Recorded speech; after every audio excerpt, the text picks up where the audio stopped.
Oi pessoal, passando aqui para agradecer a audiência, os recados de vocês, adoro interagir, adoro responder as mensagens, a gente fica feliz quando lê que vocês gostam e amam o programa, que o programa muda a vida de todo mundo, que esse programa é lindo. Para quem gosta de ver bastidores, chegada dos convidados, acessem o @marianakupfer. Se você tem uma história de amor, superação, maternidade e mora em São Paulo, pode gravar aqui, escreve pra gente no amarmaternidade@gmail.com. A gente está em todas as redes sociais, a gente faz esse programa com muito amor para vocês. A gente precisa da sua inscrição e é muito fácil, é só fazer um login e tá inscrito. Gente, esperei um ano para gravar com o Ricardo. Vocês vão assistir a entrevista dele agora. Ele foi o único passageiro sobrevivente de um avião da Varig que caiu em Paris em 1973. É uma história de muita resiliência, fé, superação. É uma lição de vida mesmo. Emocionem-se comigo. Beijo! Eu aprendi que não podemos nos vitimizar. Temos que ter empatia, ser resilientes e fortes, porque a vida nos mostra diariamente motivos para isso. O acidente aéreo que sofri transformou minha maneira de pensar e acredito que hoje sou uma pessoa melhor por tudo que vivi. No Amar de hoje, vamos conversar com o Ricardo, que é casado com a Luciana, e juntos são pais da Júlia, de 26 anos, e da Marina, de 22. No dia 11 de julho de 1973, aos 21 anos, Ricardo foi vítima de um acidente aéreo da Varig com destino a Paris, em que 123 pessoas perderam suas vidas. Ele foi o único passageiro sobrevivente. Após ficar cerca de 3 meses hospitalizado, ele se recuperou e hoje, aos 71 anos, vai contar toda a história de vida que inspirou e inspira tantas outras pessoas. Nossa, Ricardo, muito obrigada por ter vindo até aqui hoje. A gente está esperando há um ano para gravar com você, porque você não mora em São Paulo, né, vamos dizer, mas a gente estava esperando uma data aí na sua agenda. Você tem uma história de vida, no mínimo, para dizer no mínimo, incrível e surpreendente. Você passou por muita coisa desde o teu acidente aéreo, né?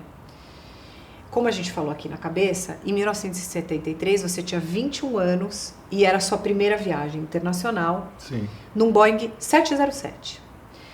Sabemos que naquele tempo tudo era muito diferente, mas você chegou ao aeroporto com muita antecedência. Qual foi o motivo? Bom, obrigado por estar aqui presente, obrigado a todos, é um prazer enorme. Bom, o meu motivo, primeiro para fazer essa viagem, era que as pessoas falavam muito e eu lia que quando aconteceu o acidente aéreo, a cauda do avião, a traseira do avião, era a parte que ficava mais protegida no acidente aéreo. E eu, passageiro de primeira viagem, super ansioso, o voo era às 23 horas, eu cheguei no Galeão, no antigo Galeão, 17 horas. Mas que naquela época não se marcava assento? Não marcava, você marcava quando você fazia o check-in lá, com o atendente.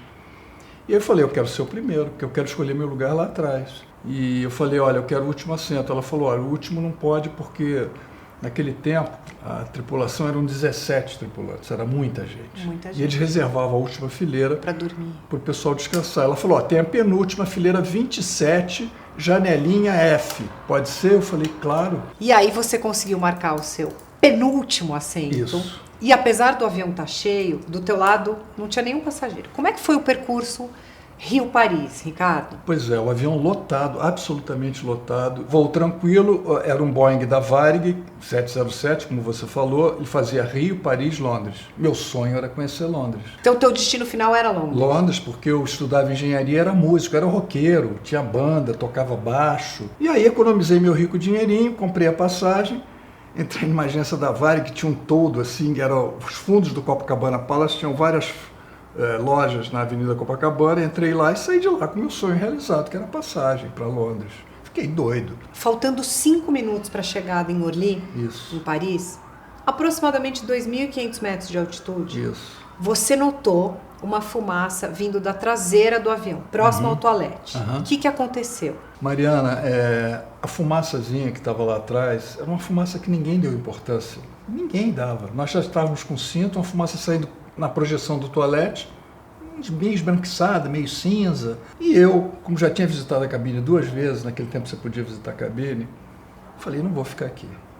Você sentiu o cheiro e você viu a fumaça? Não fui nem sentir o cheiro. Nós vimos a fumaçazinha porque os comissários já foram lá com o extintor tentar resolver o problema. E todos ficaram tranquilos, imagina. Fumaçazinha que você olha assim, saindo ali por debaixo da porta, insignificante. Só que eu não sei te explicar, puro instinto, Saí de lá e fui andando, já conheci o caminho, já tinha visitado a cabine 2 vezes, fui andando lá para frente. Quando eu cheguei lá na frente... Do nada. Quando eu cheguei lá na frente, o comissário-chefe, o Carmelino, que mais tarde eu conversei com ele no Skype, há 5 anos atrás, foi muito emocionante. Imagina. Ele me deu uma bronca. Falou, ô garoto, tá pousando, volta. Você está fazendo em pé, rapaz? Volta imediatamente para o seu lugar. Você está passeando aqui no avião, volta para a sua poltrona. E eu passei do lado dele, não dei a menor pelota porque ele estava falando.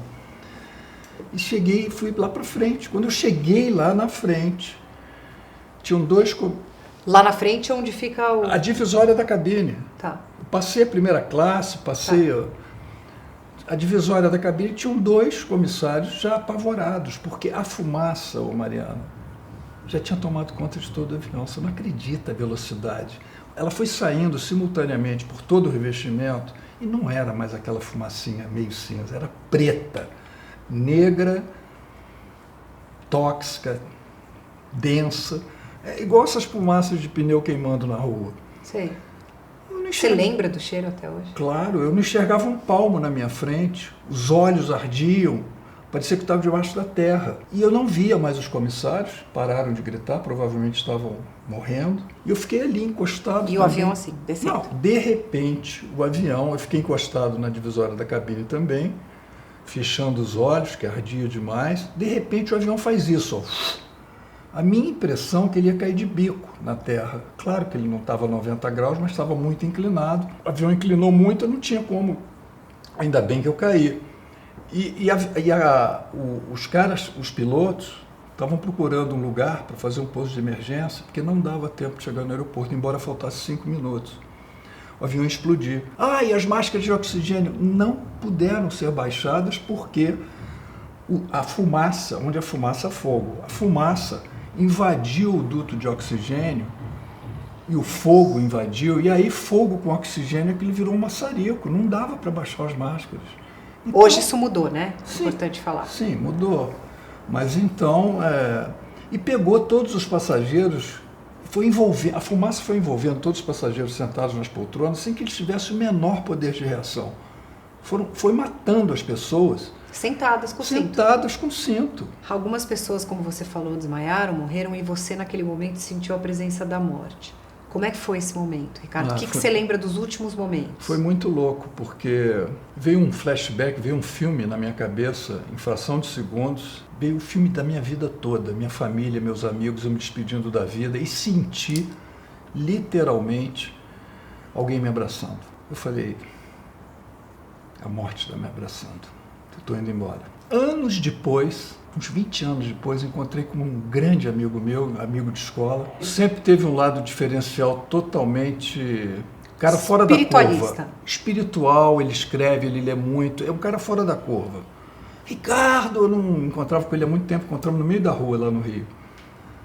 Rapaz, eu estava falando de você semana passada, eu queria falar muito, saber aqueles momentos. Eu sei que você não tem problema de falar do acidente, eu queria saber aqueles momentos de aflição que você passou. E eu falei para ele, ele colocou a mão no meu ombro e falou, Ricardo, não era a morte te abraçando, era a vida te protegendo. Era a mão de Deus te dando um abraço, seu anjo da guarda. Cara, eu dei um abraço nele e comecei a chorar. Okay. Falei, Nelson, você está me mostrando aqui o outro lado da moeda, que... Eu sempre vi, eu falo isso muito nas palestras, eu sempre vi um lado da moeda, e a gente tem mania de ver só um lado dessa moeda. Vira essa moeda, para você ver esse outro lado da vida. Tudo tem um jeito, menos para a morte, mas tudo você consegue. Tudo tem um jeito, menos para a morte. Tudo. E aí eu não virava essa moeda, para mim era a morte me abraçando. Aquilo que você sentiu nos momentos que o avião inclinou. Sim. E aí... Eu estava lendo sobre a história e tal, né? Eu não era nem nascida, mas obviamente tem muito material na internet. O que eu entendi foi que tinha um vilarejo, o comandante pousou forçado numa plantação de repolho. Cebola. É. Naquele momento a gente está contando o que contaram para nós, porque você estava desacordado, não se lembra mais de nada, e os bombeiros acho que parece que demoraram cerca de 10 minutos para chegar, e identificaram que você ainda estava respirando. E aí te levaram para o hospital, você estava num estado gravíssimo, com muita queimadura. O seu porte era similar a um comissário, e suspeitaram que você fosse ele. Em paralelo, tua família no Rio ficou sabendo das notícias que ficou dentro desse avião, e imaginaram, obviamente, não era igual hoje, telefone, que você fosse um dos casos de óbito. Só que a sua mãe tinha um instinto materno, tinha certeza que você estava vivo. Então, eu queria saber uma linha do tempo desse momento, né, que você não lembra, porque você estava desacordado, mas o que aconteceu do momento que caiu o avião e você foi para o hospital, o que a tua mãe relatou, o que aconteceu até você chegar no hospital. Quando o avião parou, ele deslizou uns 600 metros, ainda pegou muitas árvores, parou, aí eu apaguei. Foi um barulho ensurdecedor, ainda me lembro desse barulho, e aí eu apaguei. E não explodiu, né? Não explodiu. Ele apagou, ele parou e o teto, aquela fuselagem toda do avião, foi caindo, aquelas placas em chamas, carbonizando todas as pessoas, tanto que caiu uma placa enorme. E você não foi carbonizado inteiro? Não, caiu nas minhas costas, nas minhas nádegas e nas coxas. O primeiro corpo que estava estirado naquela porta da frente de saída, eles colocaram a escada, atrás de mim tinham vários comissários mortos, eles foram retirar os corpos, o bombeiro viu que eu estava respirando. Me puxou, colocaram no helicóptero, eu cheguei no hospital, já em estado de coma, todo irreconhecível, cheguei sem roupa, cheio de fuligem, muito queimado, e os caras, tinham umas pessoas da Varig lá, falaram, esse cara é o Sérgio Balbino. O Sérgio Balbino era um comissário que tinha morrido, tinha o meu porte físico, eles pensando que eu fosse o Sérgio Balbino. Então, eu, Ricardo, estava morto. Era o Sérgio Balbino, e o Ricardo estava morto. Minha faculdade com aquele comunicado no mural da minha faculdade, rádio, televisão, jornais... Falando dos passageiros da lista. Que estava morto. Todos, falando que todos os passageiros estavam mortos. E foi essa notícia que a minha família recebeu. Foi uma tragédia. 123 mortos. E era desesperador, porque meu pai já estava encomendando meu sepultamento. E a minha mãe, por motivos não racionais, falava meu filho está vivo. Meu filho não morreu, meu filho está vivo. E os meus colegas, depois eles falando comigo, lá em casa, falavam, Ricardo, você não acredita. A gente cutucava um para o outro, falando, coitada da mãe do Ricardo, a dona Cat, não quer cair na real, o Ricardo morreu, o pai dele está encomendando o sepultamento. E aí, nesse período que eu estava em coma, 30 horas, não sei como, eu pedi uma folha de papel e uma caneta. Nossa, isso é inacreditável para mim. E com uma letra tremida de criança, com muita dificuldade, escrevi meu nome, telefone. Em coma? Endereço. Acredito que sim, que eu fiquei 30 horas Você pediu em português? Você falou para... Não sei, não me lembro. Você não sabe nada? Não, escreveu? Não. E aí, os caras pegaram, Ricardo Trajano, esse cara é o tripulante, vamos achar o nome dele aqui na tripulação, não achavam, foram na lista de passageiros apenas para dar uma checada, de repente os caras veem o nome lá, Ricardo... Mas como esse cara estava lá na frente, junto com os comissários e todos os passageiros sentados, mortos nas poltronas? Varig liga lá para casa. Isso quanto tempo depois que você deu entrada no hospital, Ricardo, você pediu para escrever esse bilhete? Cerca de quase 30 horas. Ah, tá bom. Então foram 30 horas de aflição. Um dia inteiro, meus pais pensando que eu estava morto. E aí toca o telefone, meu pai atende o telefone. Olha, a Varig, aqui é da Varig. Nós queríamos comunicar ao senhor que seu filho está mal, mas está vivo. E aí de um velório virou uma festa lá em casa. Minha mãe levantou dando bronca em todo mundo. Exatamente. Só para a gente fazer um side note aqui no programa. Gente, o Ricardo contou aqui, né, que ele, por um instinto, levantou. Então, para quem assiste a gente nunca viajou de avião, já viu um avião em filme, ele é dividido, né, os voos internacionais em setores. O Ricardo andou lá para frente do avião, ele foi o único passageiro, tá? Ele comentou que naquela época foram 17, hoje a tripulação não é tão extensa, mas piloto, copiloto e alguns tripulantes que ele vai falar agora, que eu não sei esse número, se fecharam na cabine e sobreviveram e não inalaram a fumaça tóxica. Quantas pessoas da tripulação sobreviveram fora você? Sobreviveram 10. 10 sobreviveram e um passageiro. Morreram 123 pessoas, contando com os tripulantes, com 7 tripulantes que morreram. Ricardo, num determinado momento você acordou do coma e aí eu queria que você fizesse uma breve linha do tempo. Você estava muito debilitado, mas qual era o diagnóstico naquele momento e teu estado de saúde? Você recobrou a consciência assim que você acordou? Recobrei, mas você imagina, eu todo entubado, dentro de uma tenda de oxigênio, daqui para baixo, aqui eu estava dentro de uma cúpula também de oxigênio, sentindo muita dor nas costas. Falei, onde é que eu tô, gente? Eu queria chegar em Londres, eu estou no hospital aqui. Não estou entendendo nada. Sabe o que acontece? Sua cabeça se torna um grande quebra-cabeça, aquele quebra-cabeça de, 1000 peças, que faltavam dezenas de peças que eu não conseguia encaixar. Não conseguia. Falava, o que aconteceu? E aí perguntava muito pelas pessoas, perguntava muito pela Rita. A Rita Nossa, a Rita viajava na primeira classe e como eu tinha as 2 poltronas vagas do meu lado, ela foi lá conversar comigo, ficamos horas conversando, tinha 19 anos ela. Quando eu voltei, 3 meses depois voltei para casa, tinha uma carta do pai dela, emocionante a carta, uma folha. Ele era o embaixador da Índia no Brasil e ele dizia na carta: Ricardo, fico tão contente de você voltar, são e salvo para sua família, espero que você esteja bem. Soube pelos jornais que você teve conversando com a minha filha Rita. Espero que ela tenha sido corajosa até o fim. Fiquei sabendo tempos depois que meu estado de saúde era crítico. Eu estava com minha primeira radiografia de pulmão, é como se fosse um atestado de óbito. Os médicos me davam uma semana de vida. Eu estava com edema pulmonar generalizado, inflamação, infecção de todos os brônquios, fazia com que eu expelisse a todo instante o sangue envenenado pela boca, taquicardia, 160, 180 por minuto, dezenas de transfusões, 40 graus de febre constante, enfim, caótico o estado, caótico. Mas desde os primeiros dias de internação, eu procurava extrair dentro daquele ambiente pesado, conturbado, as coisas boas que me rodeavam. Tipo? Eram coisas aparentemente banais. Tipo? Meus pais. Estavam lá já. O Varinha enviou a passagem para meus pais estavam no hospital, só que não podiam entrar no CTI. Todos os dias eles escreviam frases para mim, caneta pilô, para eu enxergar melhor, numa folhinha de papel, falando assim: vamos lá, Ricardo! Força, Ricardo! Ricardo, você vai sair logo daí. Estou falando aqui para vocês frases bobas, mas que lá eram frases cheias de fé, esperança, força. Eu ficava esperando todo santo dia uma frase dessa para eu ler. 4 horas da tarde, a enfermeira chegava com um cartazinho. Eu li aquilo. Mariana, isso era meu alimento de vida.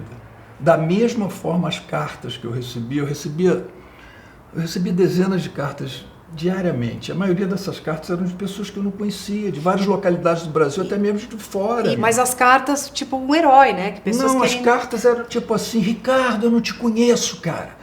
Mas quando você sair do hospital, eu quero encontrar com você e te dar um abraço pessoalmente. E aí eu comecei a ver esse outro lado do mundo. Mas ainda nessa cúpula de oxigênio, se alimentando por sonda? A cúpula de oxigênio saiu rapidamente. E aí eu fiquei com algumas coisas entubados e fiquei dentro da tenda de oxigênio, daqui para cá, porque as queimaduras não cicatrizavam, os médicos apavorados, porque podia infeccionar os rins, sim, enfim. Sim. E a outra coisa também que me ajudava demais, papo aqui meio pré-histórico, né? São fitas cassetes. E os meus amigos me mandavam dezenas de fitas cassetes, dezenas. O enfermeiro me emprestou um gravador cassete e eu falei: como é que eu vou ouvir isso aqui? Eu estou no meio do CTI, cara. Aí tive a ideia de pegar um gravador cassete, um estetoscópio, e fiz dele um fone. Coloquei ele na boca do gravador e ficava ouvindo. Eu até brinco, porque eu tinha que ter patenteado isso, eu fui o inventor do Walkman hospitalar. Exatamente. Porque o Morita da Sony lançou aquele Walkman que explodiu no final da década de 70 para 80. Eu lancei isso em 73. Tá? A gente vai mostrar, o Ricardo trouxe aqui muito material, clipping. Esse é um livro do Ivan Santana que chama Caixa Preta, de 3 desastres aéreos brasileiros. Aqui tem uma foto do Ricardo, né? Aí já estava melhor. Já estava melhor, surpreendeu os médicos, né? Falando que a chance de sobrevivência era mínima. E aqui está o pedaço de papel que ele falou que em coma ele escreveu telefone, o nome dos pais. E aí ele escreveu esse bilhete, porque a família dele já considerava ele morto. Mas, Mariana, só queria concluir, de todas essas coisas, volto a repetir, aparentemente banais, cartazes dos meus pais, eu não cartas, acho banal. Eu chego à conclusão, a brilhante conclusão, que todos nós, cada um de nós, somos seres essencialmente simples. A nossa natureza é simples. Não importa quem você é, de onde você veio, a sua origem. Os momentos mais difíceis, mais importantes da nossa vida, a simplicidade é tudo. São as pessoas que nos contagiam, que nos inspiram, que mexem com a gente. Não são essas coisas materiais. Não, beleza, a gente fica empolgado com determinadas coisas materiais. Todo mundo fica, mas isso vai passar. Essa frase não é minha, é do Schopenhauer, diz o seguinte: a vida é uma constante oscilação entre a ânsia de ter e o tédio de possuir. São as pessoas que mexem com a gente, que ficam aqui dentro da gente. A Varig chegou a dar alguma explicação formal naquela época sobre o que ocasionou o acidente? Não. O laudo ridículo que saiu 1 ano e meio depois foi uma ponta de cigarro no banheiro. Que não é verídico. Que é a historinha para boi dormir. Tá. No total, você ficou 3 meses internado em Paris. Não, 2 meses no CTI em Paris e 1 mês na Beneficência Portuguesa no Rio de Janeiro. Mas você só foi liberado quando você já estava apto a voar, vamos dizer assim, enfrentar um voo para voltar, né? Tipo pulmão, tudo. Não. Ou você voltou numa UTI aérea? Eu estava já debilitado, voltei de maca num compartimento separado que a Varig fez no 707, mas com 2 médicos me acompanhando, franceses. Para vir para o hospital no Rio? Para vir para o hospital na Beneficência Portuguesa no Rio. Eu tinha emagrecido 16 quilos. Como é que foi a sua recuperação até o momento da alta final, para você voltar para casa? Muita fisioterapia, muita, intensa. Respiratória e física, né? Física, respiratória. Até hoje, minha coxa, eu tenho 2 centímetros de coxa de um lado menor que a outra. Atrofia um pouco, sabe, mas um pouquinho fina. Isso, eu fiquei 3 meses acamado, muito tempo. Então fiz muita fisioterapia. Agora, eu devo muito à minha vida. É claro que você coloca isso num grande mixer, mas uma das coisas que me ajudou com certeza é que eu era atleta. Eu fui nadador do Flamengo, depois joguei basquete no Botafogo, não fumava e eu tinha 21 anos. Então isso, você querendo ou não, me ajudou. Bom, corta, você seguiu sua vida, né, dentro de uma maturidade de um rapaz de 21 anos, né, porque aconteceu tudo isso e eu imagino que você tenha, até hoje, né, processando mentalmente, é isso que você falou, cada etapa, cada pecinha, muito interessante isso que você falou, porque cada momento da nossa vida a gente tem um entendimento, né, pega uma criança de 6 anos é um entendimento, um homem de 21 é outro, de 50 é outro.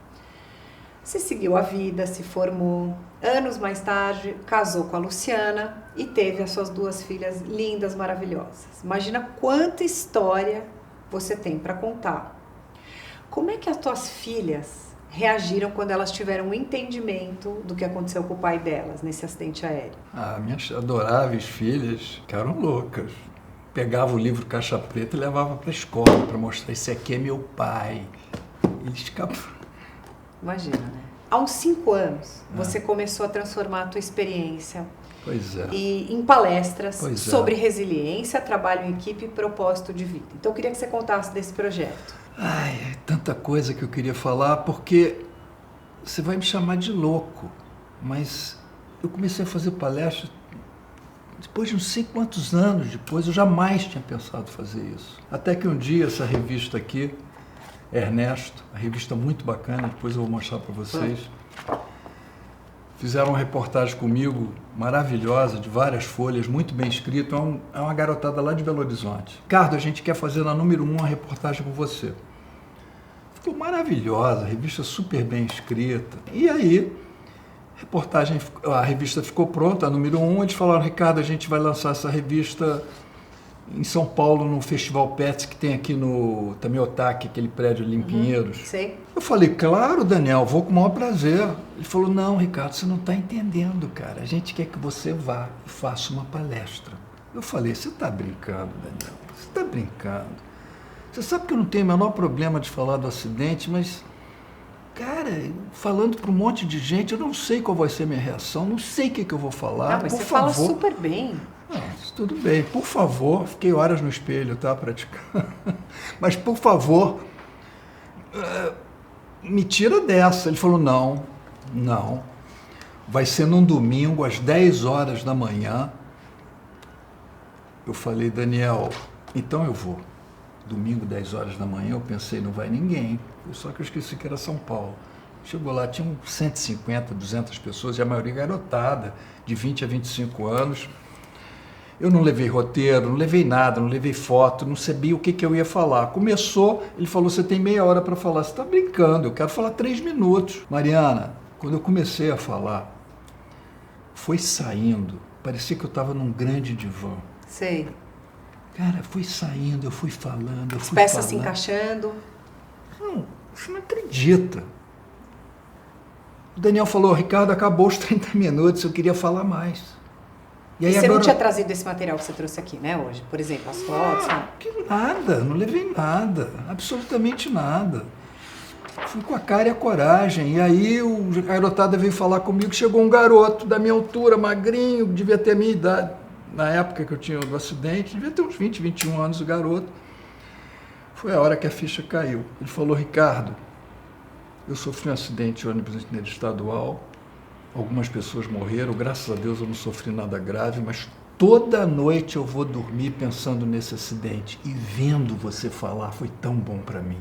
Caiu uma ficha imaginária na minha frente, eu falei, cara, se eu estou ajudando uma pessoa aqui, imagina quanto. Eu quero fazer isso pro resto da minha vida. E começou por causa disso, há 5 anos atrás. Muito interessante, a gente vai mostrar, mas é que eu queria ler um trecho dessa matéria, dessa revista que é muito linda aqui. Essas aspas valem para todo mundo que está assistindo a gente e eu vou depois tirar uma foto disso. Olha o que o Ricardo fala aqui. Não é que eu tinha um valor de vida diferente e depois do acidente passei a ter outro. É que eu comecei a pensar a respeito de coisas que antes eu não pensava. Outra citação dele. Não espere sobreviver a um desastre aéreo. Em uma fração de milésimos de segundo, que parecia um dia inteiro, invadia a minha cabeça o flashback de toda a minha vida. Nós vamos mostrar imagens aqui da carta que ele falou, do embaixador da Índia. E por fim, a gente vai mostrar aqui mais, mas nosso destino está intrinsecamente ligado às escolhas que fazemos, sendo fomentados por ela. Ricardo, você é daquelas pessoas assim, que dá para ficar conversando, acho que 8 horas, 10 horas, 12 horas, assim. É muito difícil explicar o que eu estou sentindo, assim, porque eu imagino que você deva receber as pessoas ou que te conhecem pelas mídias, ou que são seus amigos da vida toda, os pais dos amigos das suas filhas, a sua esposa, a família. Eu acho que as pessoas devem realmente falar um pouco mais do mesmo do que eu vou falar. É um milagre, é uma dádiva de Deus, a gente nunca vai ter uma explicação assim, olha, tem que pôr o casaco porque tá frio. Não, não vai ter. São aquelas coisas muito empíricas que a gente não consegue botar a mão. O que aconteceu com você, eu diria, eu quase me atrevo a dizer que é sobre-humano, né? Porque foi uma coisa que nunca nós vamos buscar uma explicação, né? Mas, como disse o seu amigo fora da curva, filósofo, você estava sendo abraçado pela vida. Então, vamos falar aqui da pessoa que é sinônimo de... Você hoje é um sinônimo de otimismo, resiliência, força de vontade, né? A tua história inspira, como esse menino que veio te abraçar deve inspirar milhares de pessoas e transformou a tua vida. Eu tenho certeza que hoje você é uma pessoa melhor do que você sempre foi, né, depois desse terrível acidente. Se você pudesse dar um recado, dizer alguma coisa para o seu eu, de 21 anos, chegando naquele aeroporto, que recado você daria? Começava a falar para ele, meu amigo, começa a valorizar cada minuto da sua vida. Por favor. Que antes eu não me tocava, claro que não. A minha vida passou a ser um presente cheio de propósitos e de significados. Principalmente, depois que eu comecei a fazer essas palestras também, isso para mim é tão gratificante a troca que eu tenho com as pessoas. Eu posso imaginar que após as palestras as pessoas devem querer falar de relatos próprios, né? Coisas não que parecido com o teu eu nunca vi no Brasil, mas alguém sobreviveu a um acidente de carro, né? Um câncer, deve ter isso, né? Não, demais. Eu tem coisas até que eu fico na minha, eu não fico comentando. O que você sente hoje aos 71 anos, como a gente falou dos entendimentos da maturidade, que a maturidade nos traz, né? O que você acha? O que o teu feeling...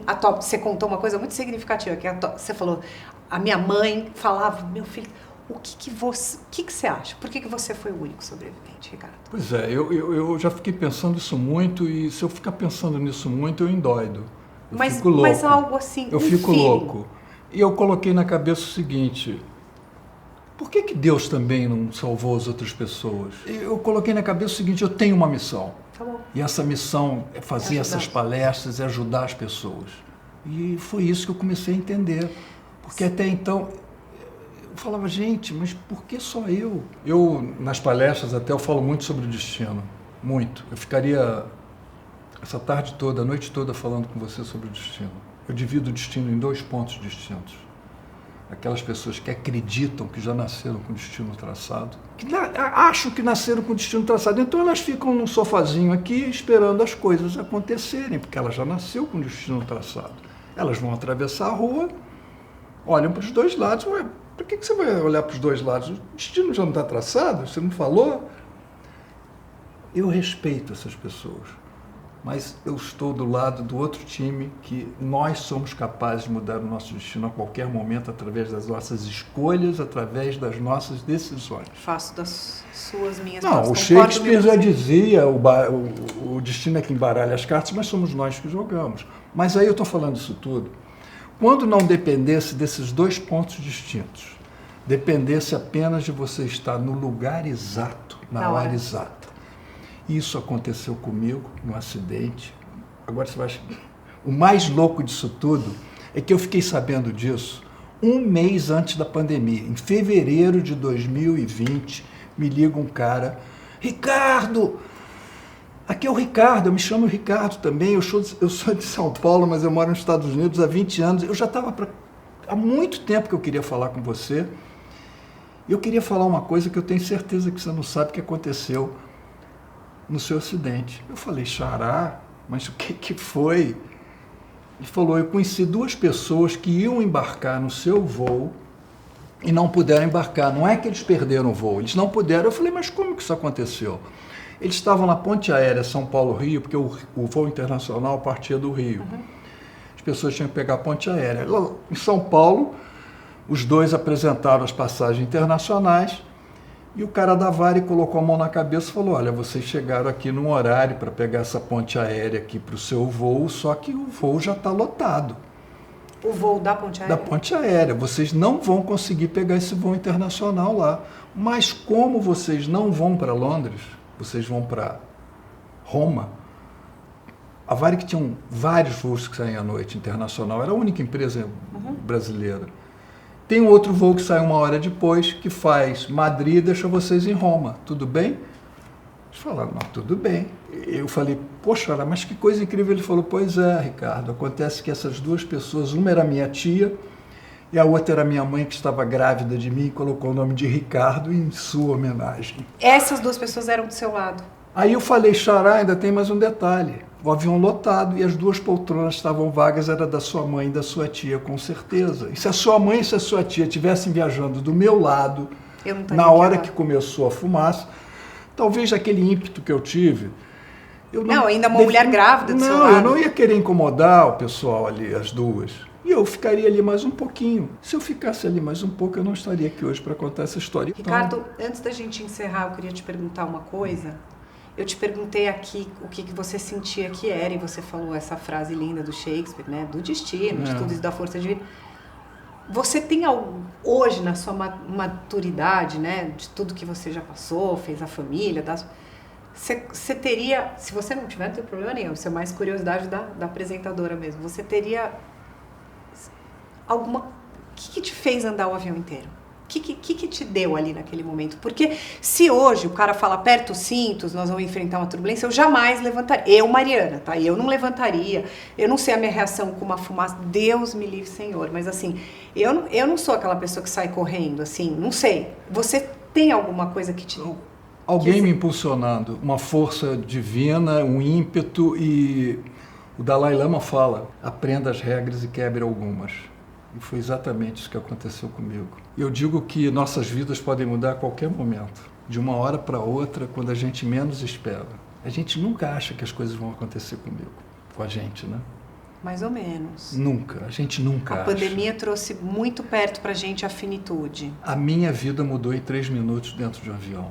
E aí me vem um pensamento que me acompanha desde a época do acidente, que era do Jim Morrison. Esse cara eu era fã, era o vocalista do The Doors. Jim Morrison escrevia vários pensamentos, eu lia todos. E tem esse pensamento que me marcou demais, que me ajudou muito desde a época do CTI. Nunca se dê por vencido. Porque quando você pensa que tudo acabou, é o momento onde tudo recomeça. E muito em cima disso, eu tenho certeza absoluta que é possível recomeçarmos a vida após essa tragédia que eu passei, após frustrações, fracassos, traumas que a gente passa pela vida, Claro. após essa pandemia toda que você acabou de falar, que eu sempre achava que a gente estava dentro de um grande tsunami, que graças a Deus o mar está lá no nosso pé, até mesmo após uma perda. É possível recomeçarmos a vida. Mas eu, Ricardo, uma coisa que eu comecei, e isso me ensinou muito, eu vivo o presente. Eu não quero saber do passado. A gente ficar pensando naquelas picuinhas atrás, não confunda com saudade, sabe? Saudade é sempre algo bom que valeu a pena. Tem uma frase linda do Rubem Alves que ele diz: saudade é o bolso onde a alma guarda aquilo que perdeu. Então eu deixo ele lá. Aprendi muito. Aprendi com as minhas porradas, fracassos, tristezas, alegrias, mas eu deixo ele lá quietinho. Se eu ficar pensando nisso, eu vou pirar. Então, eu acho que a gente tem uma unidade da vida. Eu chamo isso de unidade de vida. E a nossa unidade de vida é o nosso dia. São as nossas 24 horas, é o nosso presente. Gente, Ricardo, olha, eu não sei nem... Assim, primeiro, eu estava muito ansiosa para te entrevistar, porque você, além de uma pessoa muito maravilhosa, é uma aula, né? Você é um cara... É uma injeção de ânimo, de tudo, de... Assim, é um privilégio poder ter conversado com você hoje, assim, você realmente é demais. Eu desejo para você, assim, muita felicidade ao lado da sua linda família, que você ainda tenha muitas histórias para contar para todos nós, que você continue encantando a gente com a sua linda lição de vida, de resiliência, de tirar o melhor de cada experiência, assim. Em 40 anos de entrevista, você já me convenceu aqui de várias coisas, mas você é muito, muito, muito, muito legal. Estou muito honrada, obrigada. Tenho certeza que as tuas filhas têm o maior orgulho de você. A gente vai mostrar agora umas imagens, não sei como que as meninas vão usar aqui, mas o Ricardo trouxe várias imagens. Nossa, Ricardo, obrigada.